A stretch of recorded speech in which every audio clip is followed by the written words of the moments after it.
艾米爱你就像老鼠爱大米，关注艾米带你一起玩迷你。死神先生今天第一天上班，他觉得今天第一天上班非常的不顺利。首先是自己的长袍子撕拉一声，不小心划破了一道口子，又拿起昨天晚上磨得又光又亮的镰刀，咦，怎么我的镰刀又被老鼠啃了一口？最后戴上吓人的骷髅面具，结果发现自己的面具被小狗叼走了。这样没有戴骷髅面具的死神就开始了第一天上班。他的工作呢，就是把活人接到死人居住的地方。他的第一个客户就是一个老奶奶，老奶奶的老伴去世了，她独自住在乡下的小木屋里面。小木屋的门前有一大片麦田，老奶奶最近非常的苦恼，因为她的麦子熟了，但是她的身体却越来越不行了。老奶奶马上就要去收麦子了，但是她却忘了她的镰刀丢在了哪里。咚咚咚，老奶奶的小木屋被敲响了。老奶奶蹒跚着下床去打开门，发现门口站着一个穿着破破的黑袍子，拿着被咬过一口的镰刀，神情有一些紧张的年轻人。毕竟死神也是第一天上班，死神紧张的开口：你好，我是来工作的。老奶奶接过死神手里的镰刀，高兴坏了：你是来帮我收麦子的吗？太好了！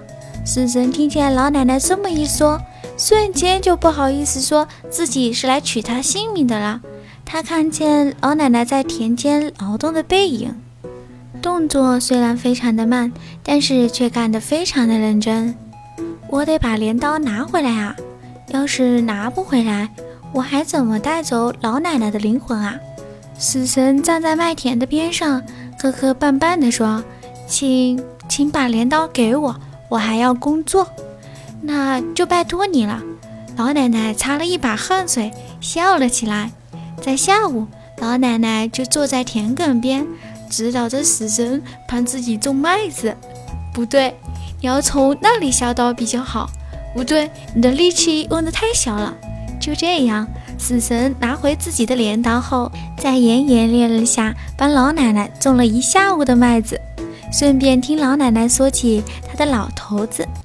老奶奶说：想他呀，我就问他，我能去你那边吗？